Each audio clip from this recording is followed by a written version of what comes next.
Le 28 juin 2025, 10 nations inscrivent un même nom sur leur communiqué officiel et provoquent une secousse géopolitique inattendue.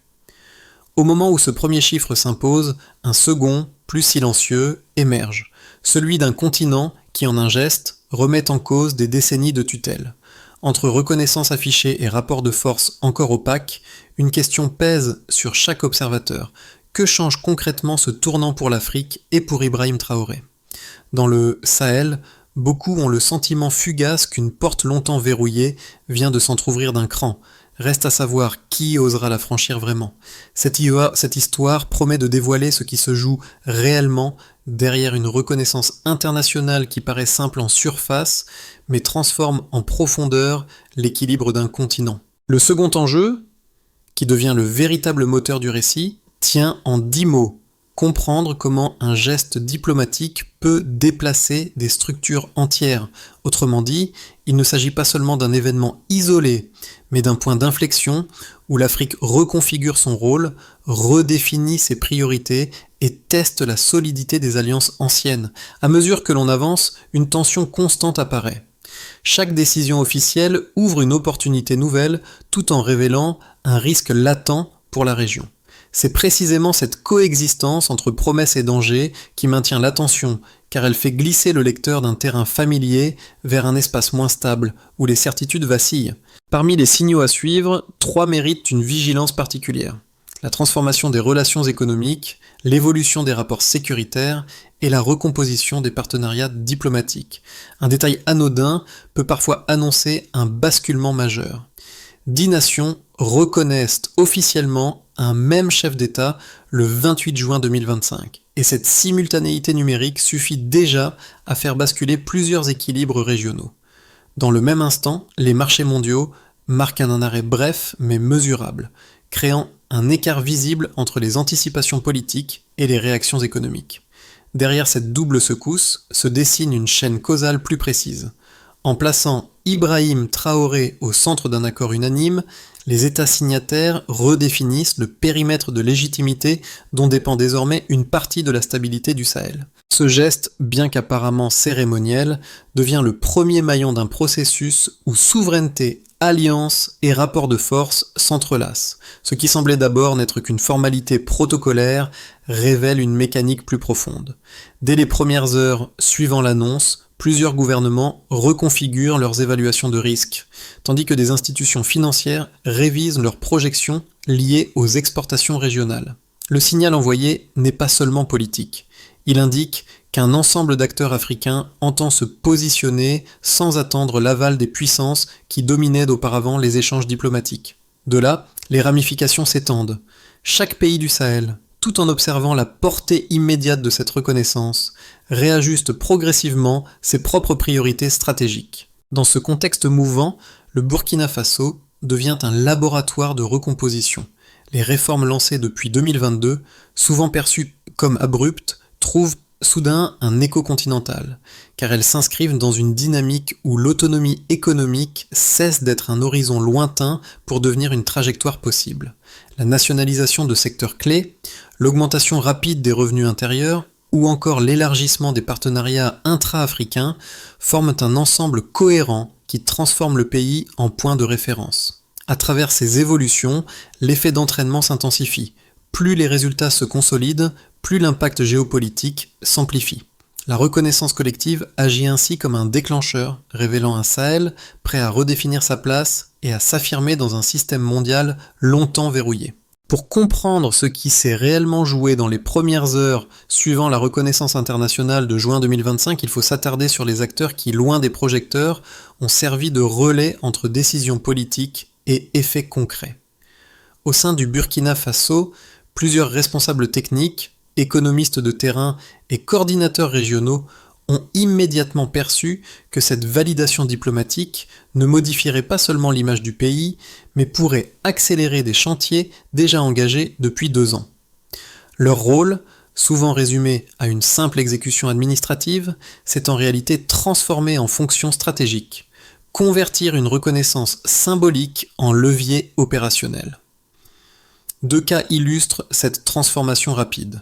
Le premier concerne les équipes chargées de renégocier les contrats miniers. En moins de 48 heures, elles ont reçu des signaux favorables de partenaires africains prêts à soutenir une réorientation des flux d'exportation, ce qui jusque-là semblait difficile face à la pression des acteurs traditionnels. Le second cas se situe dans les régions rurales où des projets d'infrastructures, longtemps freinés par une dépendance excessive aux financements extérieurs, ont soudain bénéficié d'un regain d'intérêt interne. Les collectivités locales, rassurées par la dynamique régionale, ont relancé des programmes restés en suspens, notamment dans l'agriculture et les transports. À mesure que ces initiatives se déployaient, un constat s'est imposé. La reconnaissance internationale n'était pas un aboutissement, mais une ouverture. Loin des grandes déclarations, ce sont ces acteurs intermédiaires qui ont transformé un geste diplomatique en effet tangible, révélant la capacité du pays à absorber un changement rapide et à le convertir en action structurante. Leur travail a rendu visible une question essentielle.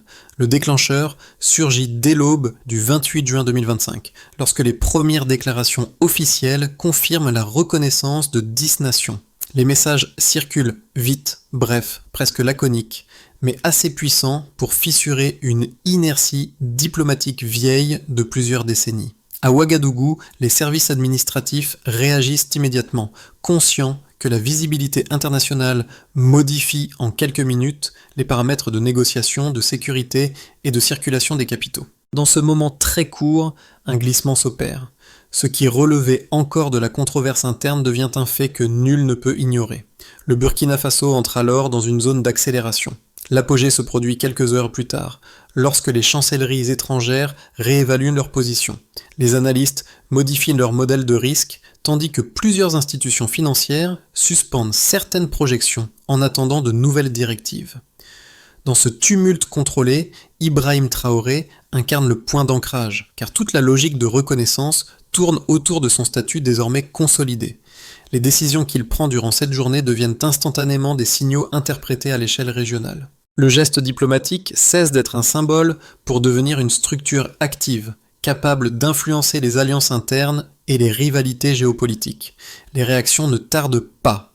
Certains gouvernements marquent leur soutien, d'autres expriment leurs réserves, mais tous doivent se positionner, car l'équilibre du Sahel vient de se déplacer. À cet instant, l'événement atteint son intensité maximale. La rémanence s'installe dès les jours suivants. Les premiers effets s'infiltrent dans l'économie nationale, alimentée par des décisions déjà amorcées depuis 2022, mais désormais propulsées par le nouveau statut du pays. Les projets locaux reprennent une vitesse inattendue, accélérée par la convergence des signaux régionaux. Dans les zones minières, les discussions sur la révision des contrats gagnent une légitimité renforcée car la reconnaissance agit comme une validation implicite de la souveraineté économique revendiquée. Les collectivités locales observent la situation et ajustent leur priorité, convaincus que la transition en cours ouvre des marges d'action inédites. Ce phénomène se répand par cercles concentriques. La modification d'un paramètre diplomatique entraîne l'ajustement d'un secteur économique, qui à son tour influence les initiatives sociales. En parallèle, les interactions régionales évoluent. Les pays voisins analysent la portée réelle du geste collectif et commencent à revisiter leur propre stratégie. La cohérence de l'alliance des États du Sahel prend une densité nouvelle, car l'unanimité autour de la reconnaissance renforce la capacité du bloc à peser dans les négociations internationales. Le Burkina Faso devient un point focal, non pas par une rupture spectaculaire, mais par la continuité méthodique de décisions qui trouvent enfin un espace plus large pour s'exprimer. La rémanence n'est donc pas un simple effet résiduel, elle structure la suite des événements, stabilise certains chantiers et en ouvre d'autres que l'on considérait jusqu'alors comme inaccessibles. Ainsi se dessine la progression complète. Une impulsion rapide, une intensité centrale, puis une onde persistante qui modifie la manière dont le pays se projette et dont la région s'organise. La trajectoire économique du Burkina Faso présente d'abord une base claire avant son changement. Un pays dépendant des investissements étrangers, limité par des contrats miniers défavorables, puis soudain engagé dans une transition rapide après les réformes initiées depuis 2022. La première mesure marquante concerne l'augmentation de 18 milliards de dollars dans les recettes fiscales nationales en 2023. Cette croissance rapide indique que la nationalisation des secteurs stratégiques a modifié l'équilibre financier intérieur. Deuxième indicateur essentiel. Une hausse du PIB de près de 5% en 2024. Ce pourcentage montre la capacité de l'économie à absorber le choc diplomatique tout en consolidant ses secteurs productifs. Le troisième chiffre notable touche l'emploi, avec une baisse du chômage de 12% à 8% sur un an. Ce recul net révèle que les investissements locaux ont généré une dynamique de création de postes tangibles. Ces données, bien que limitées en nombre, dessinent une structure cohérente. La première tendance met en lumière un État capable de capter une partie des revenus qui auparavant échappaient au contrôle public. La deuxième confirme que l'économie est entrée dans une phase d'expansion alimentée par les réformes internes et la réduction de la dépendance extérieure. La troisième montre que cette transformation ne reste pas théorique. Elle a des implications directes sur la vie des citoyens. Ensemble, ces trois mesures forment un socle quantitatif qui explique pourquoi la reconnaissance internationale du 28 juin 2025 n'a pas seulement confirmé un leadership politique, mais a validé un modèle économique déjà en marche. Au-delà des frontières nationales, les effets se lisent également dans les échanges régionaux. Peu après la reconnaissance de juin 2025, les flux commerciaux intra-africains ont augmenté, soutenus par la réorientation des partenariats et le renforcement de l'Alliance des États du Sahel. Dans cette nouvelle dynamique, le Burkina Faso bénéficie d'une marge de manœuvre accrue car ses partenaires voient dans ces chiffres non pas des anomalies conjoncturelles, mais les premiers signes d'un mouvement durable. Les relations commerciales s'ajustent en conséquence. Plusieurs pays du Sahel privilégient désormais des circuits locaux plus stables, alimentés par des décisions souveraines qui structurent les échanges. À mesure que s'installe cette logique, la reconnaissance diplomatique acquiert un sens supplémentaire. Pour certains observateurs, elle valide le parcours d'un pays qui, sous une impulsion politique forte, a su inverser des tendances longtemps considérées comme irréversibles. Pour d'autres, elle constitue un test grandeur nature, celui d'un modèle économique fondé sur l'autonomie, appelé à démontrer sa résilience face aux pressions extérieures. Dans les deux cas, les données disponibles confirment une réalité simple. La transformation engagée n'est pas une projection spéculative, mais une évolution mesurable. Ainsi se construit l'architecture des preuves, une base identifiable, un changement chiffré, puis une dynamique élargie qui relie économie intérieure et diplomatie régionale. Ces chiffres prennent sens lorsqu'on les remet dans la perspective du Sahel, où chaque point de croissance ou de stabilité représente un élément crucial d'équilibre. Deux lectures opposées émergent dès que l'on analyse la portée de la reconnaissance internationale de juin 2025. La première, défendue par de nombreux observateurs favorables à une souveraineté africaine élargie, affirme que la stratégie menée depuis 2022 constitue enfin une alternative crédible aux modèles économiques imposés par les anciennes puissances. Selon cette vision, la nationalisation des ressources, l'augmentation des revenus intérieurs et le recentrage des priorités diplomatiques forment un ensemble cohérent capable de soutenir une croissance durable. Les résultats visibles, hausse du PIB, expansion des emplois locaux, consolidation des partenariats intra-africains, renforcent cette thèse. Pour ces défenseurs, la reconnaissance par 10 nations n'est pas un geste isolé, mais la validation internationale d'un cycle économique qui avait déjà commencé à porter ses fruits. La seconde lecture, plus critique, met l'accent sur les risques structurels liés à l'isolement progressif du pays. Ses partisans soulignent que les tensions diplomatiques avec les puissances occidentales, combinées à des sanctions économiques ciblées, pourraient fragiliser les secteurs les plus dépendants des importations et des financements extérieurs. Selon eux, la croissance constatée jusqu'en 2024 reste exposée car elle pourrait être vulnérable aux fluctuations des marchés et aux ruptures d'accords commerciaux. Ils ajoutent que la reconnaissance de juin 2025 peut être interprétée comme un signal politique fort, mais susceptible d'entraîner une polarisation accrue des alliances régionales et une réduction de la marge de négociation sur la scène internationale. La confrontation de ces deux positions exige une réponse fondée sur les données observables. Or, les faits contenus dans la trajectoire burkinabé apportent un éclairage nuancé. Malgré la pression extérieure, les indicateurs économiques progressent, les réformes intérieures se poursuivent et les partenaires régionaux renforcent leurs liens. Les flux commerciaux intra-africains augmentent, la production aurifère croît et la baisse du chômage confirme une dynamique interne résiliente. Les arguments critiques soulignent des risques réels, mais les chiffres disponibles montrent qu'ils ne se sont pas encore matérialisés sous forme d'effondrement économique ou de rupture diplomatique majeure.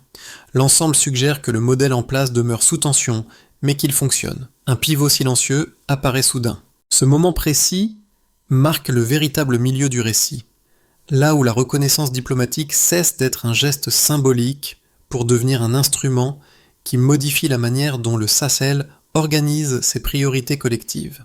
À mesure que les pays voisins réévaluent leurs engagements, une nouvelle dynamique régionale se forme. L'unité n'est plus simplement souhaitée, elle devient progressivement opérationnelle. C'est dans cette bascule que l'on mesure l'impact réel d'Ibrahim Traoré, non pas par des déclarations spectaculaires, mais par la capacité du système environnant à se reconfigurer autour d'un centre politique stabilisé. Le changement le plus révélateur intervient dans la coordination sécuritaire. Jusqu'alors fragmentée, elle commence à adopter une logique commune fondée sur la circulation d'informations, l'harmonisation de certains protocoles et l'anticipation partagée des risques. Cette évolution, encore discrète, transforme pourtant la posture régionale. Elle permet à plusieurs États du Sahel de réduire leur dépendance aux mécanismes de coopération extérieure et d'explorer des stratégies locales plus cohérentes. Ce n'est pas encore un basculement complet, mais c'est le premier signe tangible d'un recentrage africain sur ses propres leviers d'action. La suite dépendra de la capacité de cette coordination à dépasser sa phase initiale. Pour les institutions publiques, la reconnaissance du 28 juin 2025 agit comme un levier immédiat. Les administrations disposent soudain d'un espace politique plus large pour mettre en œuvre des réformes déjà amorcées, notamment dans les secteurs miniers et dans la gestion des infrastructures. Ce nouvel ancrage diplomatique renforce leur capacité à négocier avec des partenaires régionaux sans devoir intégrer systématiquement le regard des puissances extérieures. Le cadre institutionnel gagne ainsi en cohérence car les décisions alignent désormais stratégie interne et positionnement international. Cette solidité accrue modifie également la hiérarchie des priorités publiques. Pour le secteur économique, les effets se manifestent d'abord dans les flux commerciaux. La réorientation progressive vers des échanges intra-africains gagne en intensité, car les partenaires du Sahel perçoivent le Burkina Faso comme un acteur désormais stabilisé par une légitimité reconnue. Les entreprises locales bénéficient d'un environnement où les décisions souveraines se traduisent par une plus grande prévisibilité, notamment dans les secteurs extractifs et agricoles. Les investissements internes augmentent, soutenus par l'idée qu'un modèle économique autonome est en train de se consolider. Cette dynamique renforce la crédibilité des réformes menées depuis 2022. Pour les populations, l'impact s'inscrit dans des transformations plus diffuses, mais tout aussi déterminantes. La baisse du chômage, amorcée avant la reconnaissance, trouve un soutien supplémentaire grâce à la relance des projets locaux. Dans plusieurs régions rurales, les programmes d'infrastructure connaissent un regain d'activité, car la confiance institutionnelle favorise l'engagement des collectivités. Ce climat encourage une vision renouvelée de l'avenir, particulièrement parmi les jeunes adultes qui voient dans les réformes un horizon plus stable. Cette perception change la relation entre citoyens et État, accentuant un sentiment de participation au changement. Pour la région du Sahel, les effets se lisent dans la recomposition des alliances et dans la consolidation de l'alliance des États du Sahel. La reconnaissance internationale, perçue comme un point d'équilibre, renforce la capacité collective à agir sur les questions de sécurité et de coopération économique. Les pays voisins revoient leur stratégie, intégrant l'idée qu'un centre politique plus affirmé peut stabiliser l'ensemble. Dans cette dynamique, Ibrahim Traoré incarne un élément structurant, non par autorité imposée, mais par la continuité des résultats obtenus au Burkina Faso. La région explore alors des mécanismes plus coordonnés, susceptibles d'élargir son autonomie. Au croisement de ces 4 dimensions, un constat s'impose. L'impact réel dépasse la seule reconnaissance protocolaire et s'inscrit dans une transformation durable. Face à ces 3 trajectoires possibles, une recommandation de méthode s'impose: analyser les signaux faibles plutôt que chercher à prédire une issue définitive. La compréhension des évolutions du Sahel exige de suivre les ajustements graduels dans les flux commerciaux, les réponses institutionnelles et la coordination sécuritaire, car ce sont eux qui révèlent réellement la direction prise. Les prochains mois seront déterminés moins par des annonces spectaculaires que par la cohérence ou l'incohérence des décisions successives.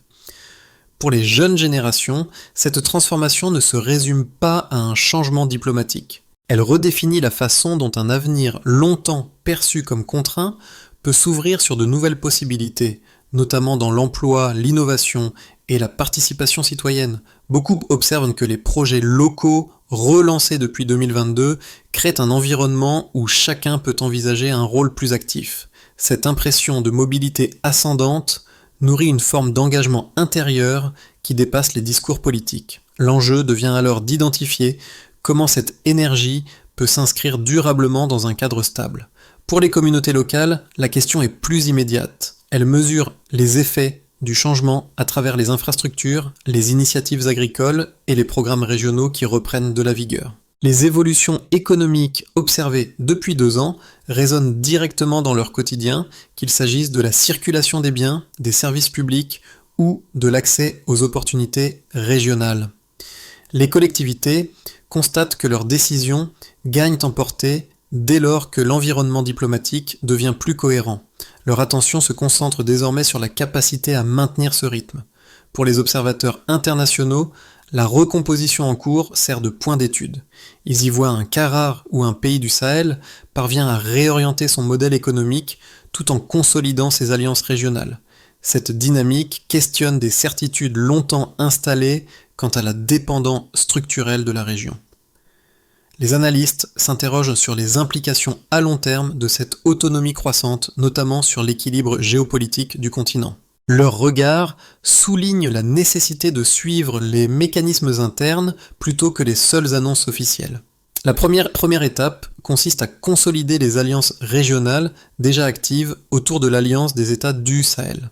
Les gouvernements concernés doivent formaliser des mécanismes d'échange réguliers, appliquer des calendriers communs et mesurer les progrès par des indicateurs simples comme la fluidité des routes commerciales ou la coordination sécuritaire. Cette phase rapide crée un socle indispensable pour réduire la dépendance extérieure. Elle offre aussi un cadre où les décisions prises par Ibrahim Traoré trouvent immédiatement une traduction collective. La deuxième étape vise à renforcer l'autonomie économique interne. Les institutions burkinabées doivent poursuivre la diversification amorcée: agriculture durable, transformation locale des ressources et développement d'infrastructures essentielles. Chaque ministère doit fixer des repères trimestriels, évalués selon l'augmentation des investissements internes ou la progression de la production locale. Ce travail exige une organisation stricte, mais il garantit que la croissance reste alimentée par des leviers maîtrisés. La stabilité observée depuis 2023 montre que cette approche est déjà en mouvement. La troisième étape porte sur la gouvernance et la confiance civile.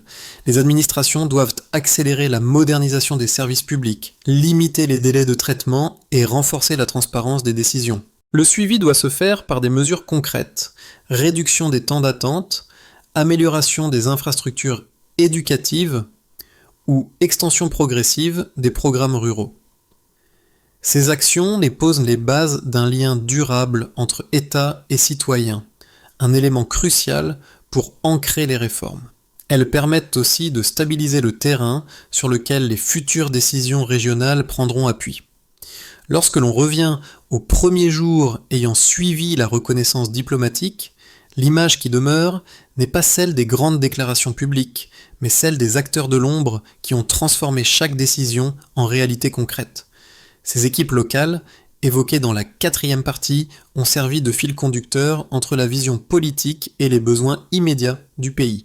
Leur travail silencieux rappelle que les tournants historiques ne repose jamais uniquement sur les dirigeants, mais sur tous ceux qui, dans les bureaux, les villages ou les centres techniques, prolongent l'élan initial. Dans cette continuité, Ibrahim Traoré n'apparaît pas comme une figure isolée, mais comme le point d'articulation d'un mouvement plus large, façonné par des mains multiples. La force de cette transformation tient à un principe simple.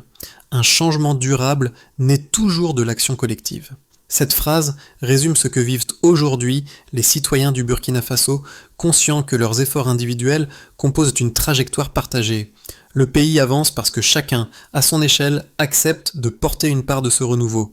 La dignité se construit ensemble. Ce moment que traverse le Burkina Faso ne s'inscrit pas seulement dans les débats institutionnels ou économiques. Il touche à quelque chose de plus profond, presque symbolique, dans la manière dont un pays redécouvre sa propre capacité d'agir. Les transformations observées depuis 2022 montrent qu'un territoire peut, même sous pression, reconstruire ses priorités, réorganiser ses alliances et proposer un autre rapport au monde. Cette dynamique ne dépend pas uniquement des structures d'État, mais aussi de la façon dont chacun interprète et partage ce mouvement collectif. Les expériences locales, les discussions publiques et les interrogations individuelles construisent un récit commun qui dépasse la seule analyse politique. C'est ici que votre voix compte. En prenant part à cette conversation, vous contribuez à éclairer ce qui se joue réellement dans la recomposition du Sahel et dans le repositionnement de l'Afrique sur la scène internationale. Les idées partagées aujourd'hui peuvent ouvrir des pistes pour comprendre les évolutions de demain. Quelle place pensez-vous que ces dynamiques régionales occuperont dans les prochaines années ?